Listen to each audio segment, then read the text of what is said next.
Hello, my name's Jasper, you're watching Buckle Up, and this is the brand new BMW X3. This is the latest, and is it the greatest, sports activity vehicle from the German brand? Let's find out.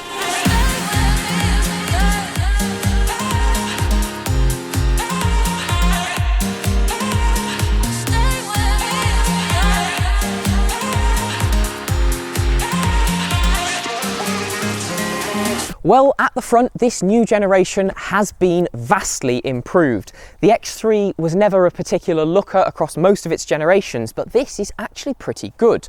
You've got a very prominent pair of huge kidney grills, and in this case, we have them illuminated with a small LED strip around both of them. They are partially blanked in, but you've got some nice strike designs through them, and you've got some actual vents underneath here. BMW roundel sits inside a crease in the bonnet. That's quite tasteful, and this bonnet is quite flat but with some muscular haunches at the sides. You've got your BMW LED lamps, and these will be laser headlamps, so you'll be able to see about 4 miles into the future. And you've got BMW's latest take on the 4 headlamp design with this signature kind of tick mark that surrounds your bulbs up front.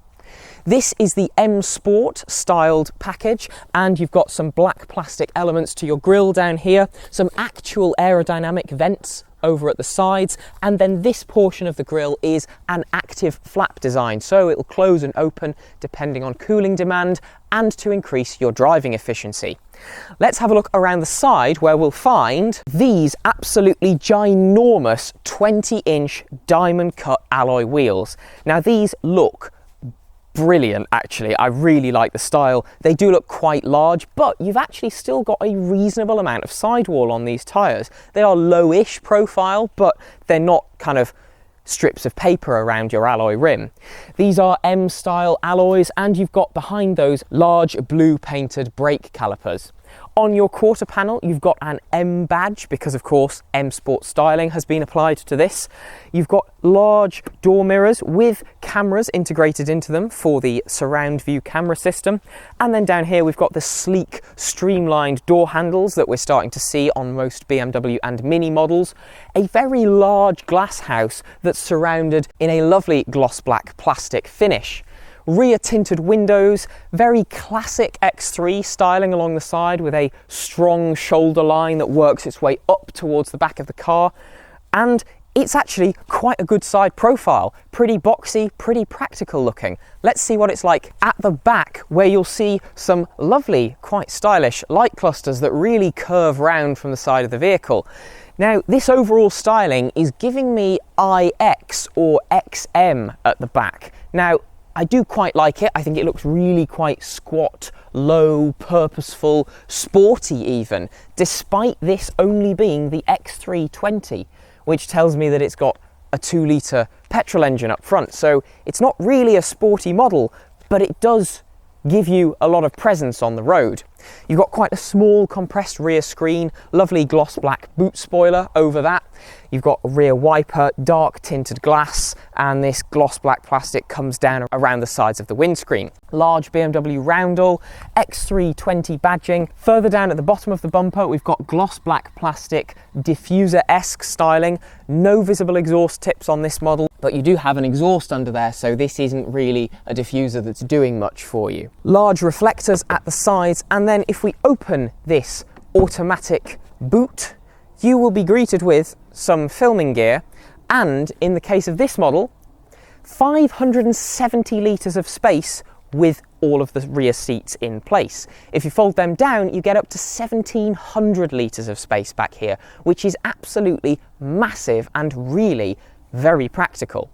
Now, if you do go for the plug-in hybrid model, that boot capacity does shrink because you get some of your plug-in hybrid stuff under the boot floor, namely some battery space. This boot is really practical, very square, boxy. You've got a net over at this side, you've got a hook and a 12-volt socket, so quite a practical space. And then underneath your boot floor, you've got some more storage, and you can get yourself one of those luggage nets which fits between the boot floor and your ceiling, so as a kind of dog guard luggage compartment separator. Very practical. The rear seats split in a 40-20-40 folding configuration. You've got through loading for that, and you've got a lovely roll top luggage cover, so you can hide everything in your boot. Really practical in the boot. Let's see what the rear seats are like. Firstly, this seat is in Rob's driving position, so he's 188 centimetres or 6 feet 2 tall, and I, at the princely height of 5 feet 7.5 or about 173 centimetres tall, do actually still have knee room to spare. So pair that with the fact that I've also got a good amount of headroom, this car is pretty practical. If I was behind my own driving position, I would have too much legroom back here. It's really nice to see this level of space in this segment, and it's a pretty practical and very stylish interior back here too. So the door card has this lovely woven mesh material in it. I've got squidgy leather by an armrest for myself. The door handle here is cheaper plastic, but it still feels pretty substantial and quite premium. You've got a window blind, which is a very nice premium feature and important if you have young children you want to keep shielded from the sun. The seats are wrapped in this absolutely lovely vegan leather material, and I've got an armrest in the centre with a pair of cup holders in it, but this can also become through loading if I want it to. So if you've got something long to put through this, you can do so. You've got a pair of climate vents in the back down here with adjustable airflow and a third climate zone, so you can tap, tap, tap on this little screen to adjust the temperature back here.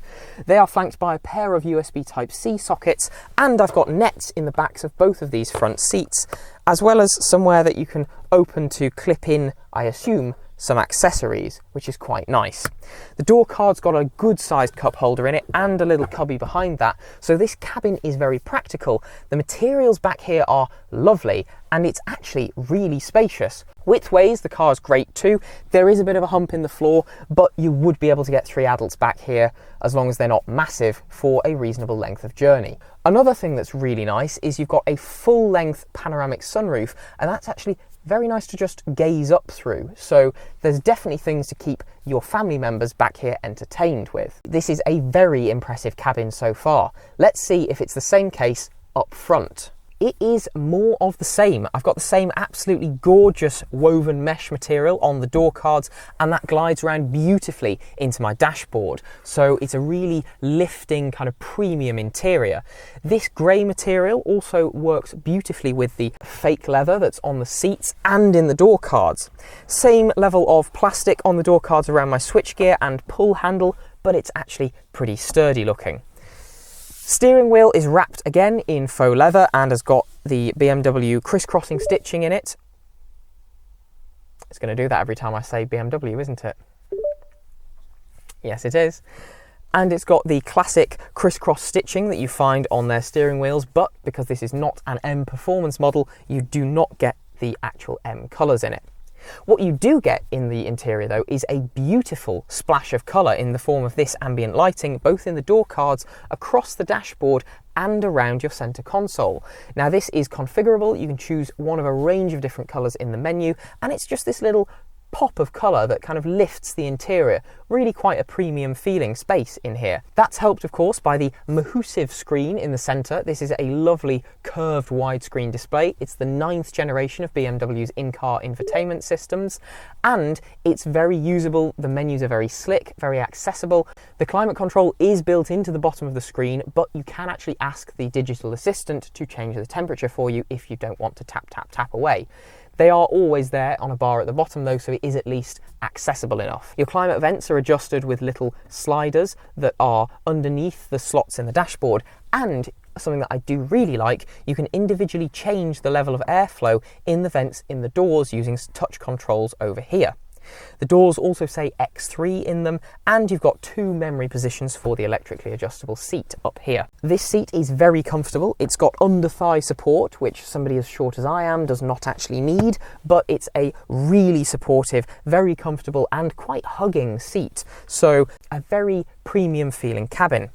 The steering column has a good range of adjustability for both reach and rake, so finding a comfortable driving position shouldn't be difficult. Practicality is pretty good. The glove box is a little bit on the small side, but you've got this fantastically large storage cubby in the centre that has a pair of cup holders in it, as well as a wireless phone charging pad and somewhere else to store another device. You've got quite a large armrest in the centre console back here with a 12-volt socket in it, and you've got a pair of USB Type-C connectors in the centre up here.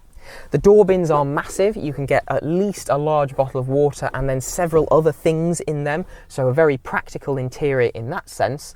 And if you pair that with stuff like the augmented reality heads-up display you get for your sat-nav system, this is a very premium and practical cabin to spend your time in. Let's see if the driving experience stacks up as well.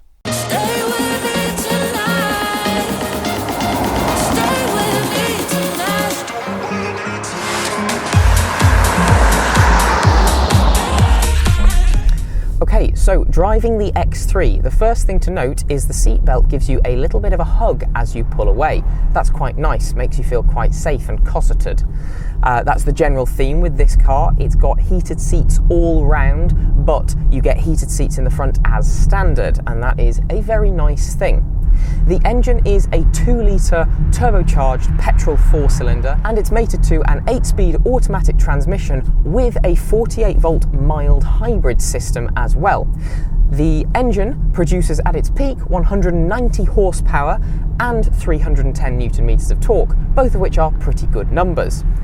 Your 48-volt mild hybrid system adds about 20 horsepower and 200 Nm of torque for initial set-off, but that's about it.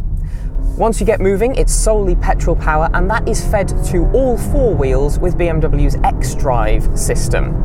This does 0 to 62 miles an hour in a pretty respectable 7.8 seconds, and once you're up to speed, it feels pretty good. Despite the large alloys, it certainly rides pretty well, it's comfortable, it hugs the road well in bends, and you've got a bit of feel and feedback from the steering. That's something that this company is pretty good at giving you, and that's no different with the X3 in its latest model, guys. It does feel like a little bit of a driver's car, which in this sports activity vehicle segment is a bit of a rarity because they're not famed for handling or driving particularly well, but this one certainly seems to do so. Everything you interact with feels really quite nice. The controls are beautifully weighted, the pedal and brake inputs are nice, and the steering is pretty good too.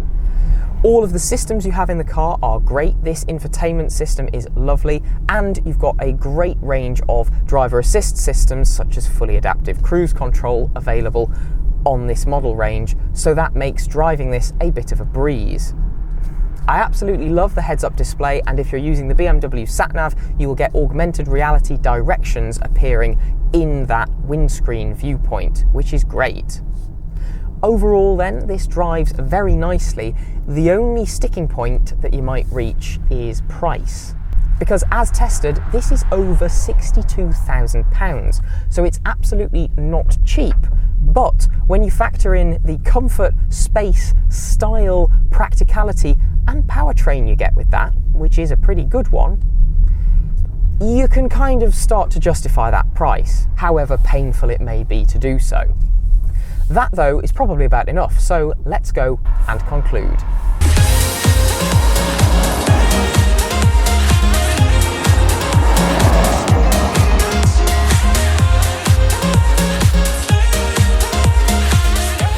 Well then, to conclude, the X3 has never exactly been a looker, but this generation actually is pretty handsome. Bit of a brute, but it's definitely a well-styled vehicle. Also, it's got a lovely interior, it's incredibly spacious, and you get heaps of tech. So actually, this as an all-round family vehicle is a pretty good buy, I reckon. If you've enjoyed the video, please do let me know by liking, commenting and subscribing to the Buckle Up YouTube channel. If you go down to the video description, there are a few different ways you can support us. Firstly, please do go and follow us on all of our social media. Secondly, we've got channel memberships directly here on YouTube, so you can support us on a monthly basis. And thirdly, please go and buy some of our merch, which is available linked in the video description. I will see you in the next one. Thank you so much for watching. Bye.